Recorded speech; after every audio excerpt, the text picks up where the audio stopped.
Hi hello friends, welcome to my channel. ಹಾಸ್ಯ ಧಾರಾವಾಹಿಯಲ್ಲಿ ಇಂದಿನ ಸಂಚಿಕೆಯಲ್ಲಿ ಏನೆಲ್ಲ ಆಗುತ್ತೆ ಅಂತ ಹೇಳಿ ನೋಡ್ಕೊಂಡು ಬರೋಣ. ಅದಕ್ಕೂ ಮುಂಚೆ ಯಾರೆಲ್ಲ ನಮ್ಮ ಚಾನಲ್ಗೆ ಸಬ್ಸ್ಕ್ರೈಬ್ ಮಾಡದೆ ನೋಡ್ತಾ ಇದ್ದೀರಾ, ದಯವಿಟ್ಟು ಸಬ್ಸ್ಕ್ರೈಬ್ ಮಾಡಿಕೊಂಡು ವಿಡಿಯೋ ಇಷ್ಟ ಆಯಿತು ಅಂದರೆ ಪ್ಲೀಸ್ ಒಂದು ಲೈಕ್ ಮಾಡಿ. ಸಂಚಿಕೆಯ ಶುರುವಿನಲ್ಲಿ ಶಾಂತಿ ರೂಮಲ್ಲಿ ರೆಡಿ ಆಗ್ತಾ ಇರ್ತಾಳೆ. ಅಷ್ಟರಲ್ಲೇ ಅಲ್ಲಿ ಅವಳಿಗೆ ಒಂದು ಫೋನ್ ಬರುತ್ತೆ. ಇನ್ನೂ ಕೂಡ ಬಡ್ಡಿ ದುಡ್ಡನ್ನು ಕಟ್ಟಿಲ್ಲ ಅಂತ ಹೇಳಿ ಹೇಳ್ತಾರೆ. ಇಲ್ಲ, ಇವಾಗಲೇ ನಾನು ಅಲ್ಲಿಗೆ ಹೊರಡ್ತಾ ಇದ್ದೀನಿ, ಬರ್ತೀನಿ ಅಂತ ಹೇಳಿ ಶಾಂತಿ ಎಲ್ಲ ದುಡ್ಡನ್ನು ಸಹ ಕಟ್ಬಿಡ್ತೀನಿ ಅಂತ ಹೇಳಿ ಹೇಳ್ತಾ ಇರ್ತಾಳೆ. ಸರಿ ಆಯಿತು ಅಂತ ಹೇಳಿಬಿಟ್ಟು ಫೋನನ್ನು ಕಟ್ ಮಾಡ್ತಾರೆ. ಅಪ್ಪ, ಇವರೇನು ಒಳ್ಳೆ ಅಲಾರಾಮ್ ಇಟ್ಕೊಳ್ಳೋ ಥರ ಫೋನ್ ಮಾಡ್ತಾ ಇದ್ದಾರಲ್ಲ, ಎಷ್ಟು ಫಾಸ್ಟ್ ಇದ್ದಾರೆ ಇವರು ಅಂತ ಹೇಳಿ ಬೈಕೊಂಡು ಫಸ್ಟ್ ಕಟ್ಬಿಡ್ಬೇಕಿದ್ದನ್ನು ಅಂತ ಹೇಳಿ ಮೊಬೈಲ್ನ ಬಿಸಾಕ್ತಾಳೆ. ಹಾಗೆ ರೂಮಲ್ಲಿ ಬ್ಯಾಗನ್ನು ಹುಡುಕ್ಬಿಟ್ಟು ಅದರಲ್ಲಿ ನೋಡ್ತಾಳೆ. ನಾನು ಇಟ್ಟಿದ್ದು 1,00,000 ರೂಪಾಯಿ ದುಡ್ಡು ಎಲ್ಲೋಯ್ತು ಅಂತ ಹೇಳಿ ಎಲ್ಲನೂ ಕೂಡ ಸದ್ಬಡಿತಾ ಇರ್ತಾಳೆ. ರೂಮಲ್ಲಿ ಸೀರೆಗಳನ್ನ ತೆಗ್ದಾಕ್ಬಿಟ್ಟು ನೋಡ್ತಾ ಇರ್ತಾಳೆ. ಎಲ್ಲ ಕಡೆ ನೋಡಿದ್ರು ಸಹ 1,00,000 ರೂಪಾಯಿ ದುಡ್ಡು ಕಾಣಿಸ್ತಾ ಇಲ್ಲ, ನಾನು ಇಲ್ಲೆಲ್ಲೂ ಇಟ್ಟಿಲ್ಲ, ನಾನು ಇಟ್ಟಿದ್ದು ಬ್ಯಾಗಲ್ಲೇ, ನನಗೆ ಚೆನ್ನಾಗಿ ನೆನಪಿದೆ ಅಂತ ಹೇಳಿಬಿಟ್ಟು ಮತ್ತೆ ಒಂದ್ಸಲ ಬ್ಯಾಗನ್ನು ತೆಗೆದು ನೋಡ್ತಾ ಇರ್ತಾಳೆ. ಎಲ್ಲೂ ಸಹ ಕಾಣಿಸ್ತಾ ಇರಲ್ಲ. ಅಲ್ಲಿಗೆ ರಂಗನಾಥ್ ಬರ್ತಾರೆ. ರಂಗನಾಥ್ ಬಂದು ಒಂದು ಬುಕ್ಕನ್ನ ಎತ್ಕೊಂಡು ಹೋಗ್ತಾ ಇರ್ತಾರೆ. ರೀ ನಾನು ಇಷ್ಟೊಂದು ಹುಡುಕ್ತಾ ಇದ್ದೀನಿ, ಕಾಣಿಸ್ತಿಲ್ವಾ?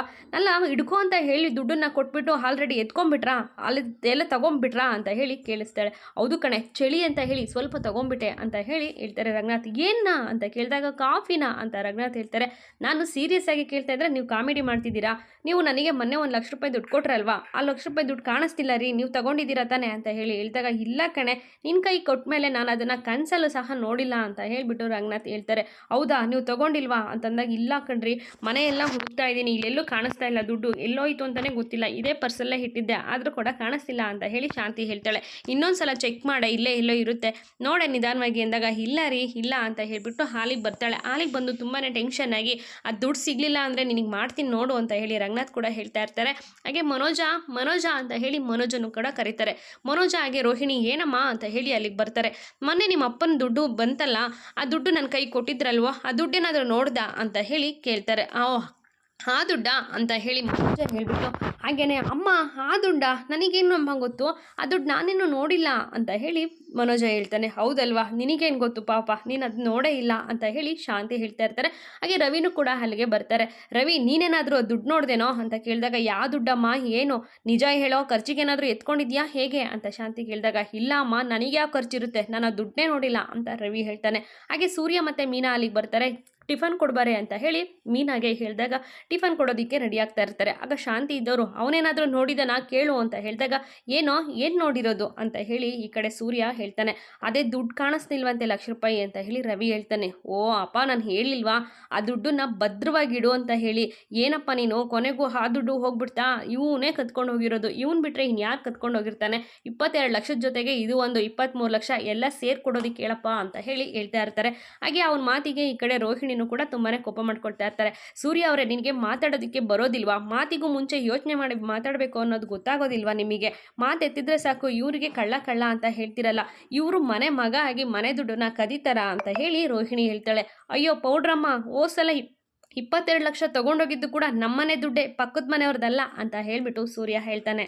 ರೋಹಿಣಿ ಸುಮ್ಮನೆ ಸೈಲೆಂಟ್ ಆಗಿಬಿಡ್ತಾಳೆ. ಹಾಗೆಯೇ ಮೀನಾನ್ನ ಹೇಳ್ಕೊಂಬಿಟ್ಟು, ನಿಜ ಹೇಳೆ, ನಿನ್ನ ತಮ್ಮನೇ ತಾನೇ ದುಡ್ಡನ್ನ ತಗೊಂಡೋಗಿರೋದು ಅಂತ ಹೇಳಿ ಮೇಲೆ ಪ್ರಶ್ನೆ ಮಾಡ್ತಾ ಇರ್ತಾಳೆ. ಅತ್ತೆ, ಏನು ಹೇಳ್ತಾ ಇದ್ದೀರಾ? ಏನು ಗೊತ್ತಿಲ್ಲದೇನೆ ನನ್ನ ತಮ್ಮನ ಮೇಲೆ ಅಪವಾದನೆ ಹೊರಿಸ್ಬೇಡಿ ಅತ್ತೆ ಅಂತ ಹೇಳಿ ಹೇಳ್ತಾ ಇರ್ತಾಳೆ ಶಾಂತಿಗೆ ಮೀನಾ.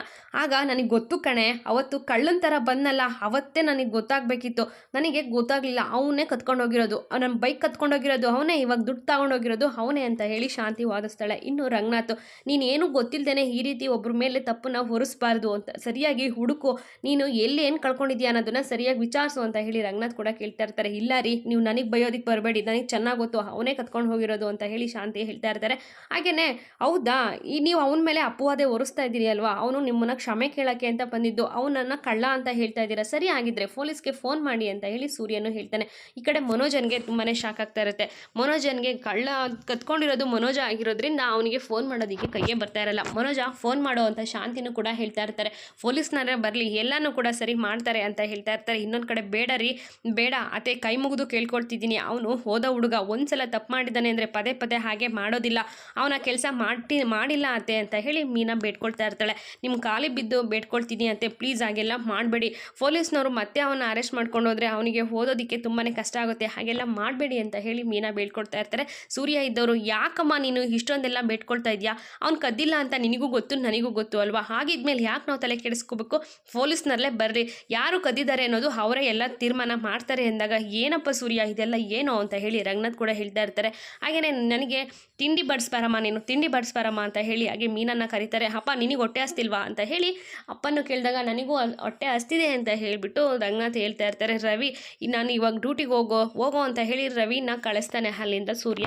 ಇನ್ನು ಶಾಂತಿ ಲೆಕ್ಕಾಚಾರನ ಹಾಕ್ಕೊಳ್ತಾಳೆ, ತಂದು ಇಟ್ಟಿದ್ದು ಮತ್ತೆ ಹೇಗೋಯ್ತು ಇದೆಲ್ಲ ಅಂತ ಹೇಳಿ ನೆನಪು ಮಾಡ್ಕೊಳ್ತಾ ಇರ್ತಾನೆ. ಪಕ್ಕ ಅವರೇ ಕತ್ಕೊಂಡು ಹೋಗಿರೋದು ಅಂತ ಹೇಳಿಬಿಟ್ಟು ಈ ಕಡೆ ಕುಸುಮಾಗೆ ಫೋನ್ ಮಾಡ್ತಾರೆ. ಕುಸುಮಾಗೆ ಫೋನ್ ಮಾಡಿದಾಗ ಭಯ ಆಗ್ತಾ ಇರುತ್ತೆ, ಇವ್ರು ಯಾಕೆ ಫೋನ್ ಮಾಡ್ತಿದ್ದಾರೆ, ಇವ್ರು ಫೋನ್ ಮಾಡಿದ್ದಾರೆ ಅಂದರೆ ಸುಮ್ಮನೆ ಮಾತಾಡೋದಕ್ಕೆ ಮಾಡಿರೋಲ್ಲ, ಇವ್ರೇನಾದರೂ ನಮಗೆ ಕೆಟ್ಟದಾಗಿ ಮಾತಾಡ್ತಾರೆ ಅಂತ ಹೇಳಿ ತುಂಬಾ ಭಯ ಬಿದ್ದಿರ್ತಾಳೆ. ಅಲ್ಲಿಗೆ ಕನಕನು ಕೂಡ ಬಂದು, ಯಾಕಮ್ಮ ಸುಮ್ಮನೆ ನಿಂತಿದ್ಯಾ, ಫೋನ್ ಪಿಕ್ ಮಾಡಮ್ಮ, ಫೋನ್ ಪಿಕ್ ಮಾಡಿಲ್ಲ ಅಂದರೆ ಸರಿ ಹೋಗೋಲ್ಲ, ಫೋನ್ ಪಿಕ್ ಮಾಡು ಅಂತ ಹೇಳ್ತಾರೆ. ಹಾಗೆ ಫೋನ್ ಪಿಕ್ ಮಾಡಿ ಮಾತಾಡ್ತಾರೆ.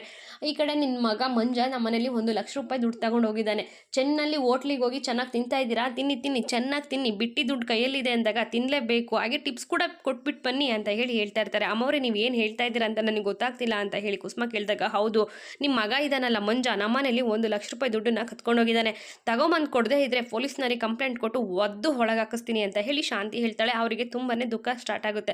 ಏನಪ್ಪ ಇದು ಅಂತ ಹೇಳಿ ಅಳೋದಕ್ಕೆ ಶುರು ಮಾಡ್ತಾರೆ. ಹಾಗೆ ಮಂಜನು ಕೂಡ ಬಂದು, ಏನಮ್ಮ ಇದು, ಸುಮ್ಮನೆ ನನ್ನ ಮೇಲೆ ಈ ರೀತಿ ಅಪವಾದನೆ ಹೊರಿಸ್ತಾ ಇದ್ದಾರೆ, ನಾನು ಈ ಕೆಲಸ ಮಾಡಿಲ್ಲ ಅಮ್ಮ ಅಂತ ಹೇಳಿ ಮಂಜ ಹೇಳ್ತಾ ಇದ್ದಾರೆ. ಹೌದಪ್ಪ ನೀನು ಮಾಡಿಲ್ಲ, ನಾನು ಕೂಡ ಅವ್ರ ಹತ್ರ ಅದನ್ನೇ ಹೇಳಿದೆ, ಆದರೆ ಅವರು ಕೇಳ್ತಾ ಇಲ್ವೇ, ಒಂದ್ಸಲ ಕಳ್ತನ ಮಾಡಿದ್ಯಾ ಅಂದರೆ ಸಾಯೋವರೆಗೂ ಕಳ್ಳ ಅಂತಾನೆ ಕಣಪ್ಪ ಕರೆಯೋದು ಅಂತ ಹೇಳಿ ಕುಸುಮ ಅಳೋದಕ್ಕೆ ಶುರು ಮಾಡ್ತಾರೆ. ಇಲ್ಲ ಅಮ್ಮ, ನಾನು ಅವ್ರ ಮನೆಗೆ ಹೋಗಿ ಚೆನ್ನಾಗಿ ಬುದ್ಧಿ ಕಲಿಸ್ಬಿಟ್ಟು ಬರ್ತೀನಿ ಅಂತ ಹೇಳಿ ಮಂಜ ಹೋಗೋದಿಕ್ಕೆ ಅಂತ ಹೋಗ್ತಾನೆ. ಬೇಡ ಕಣೋ, ನಮ್ಮನೆ ಮಗು ಆ ಮನೇಲಿದೆ, ಅವಳಿಗೆ ಎಷ್ಟು ಅವಮಾನ ಮಾಡ್ತಾ ಇದ್ದಾರೆ ಅನ್ನೋದನ್ನ ನೆನೆಸ್ಕೊಂಡ್ರೆ ನನಗೆ ಆಗ್ತಾ ಇಲ್ಲ, ಅವರಿಗೆ ತುಂಬ ಕಷ್ಟ ಕೊಡ್ತಾ ಇರ್ತಾರೆ, ಬೇಡ ನೀನು ಹೋಗಿ ಇನ್ನೊಂದು ಕೆಲಸ ಮಾಡೋದು ಬೇಡ ಅಂದಾಗ, ಅಮ್ಮ ನಾವು ಈ ರೀತಿ ಯೋಚನೆ ಮಾಡ್ತಿರೋದ್ರಿಂದನೇ ಇವರು ಇಷ್ಟೊಂದೆಲ್ಲ ಮಾತಾಡ್ತಾ ಇರೋದು, ನಾನು ಅವ್ರಿಗೆ ಚೆನ್ನಾಗಿ ಬುದ್ಧಿ ಕಲಿಸ್ತೀನಿ ಅಂತ ಕನಕ ಮತ್ತು ಮಂಜ ಇಬ್ಬರು ಕೂಡ ಮಾತಾಡ್ತಾರೆ.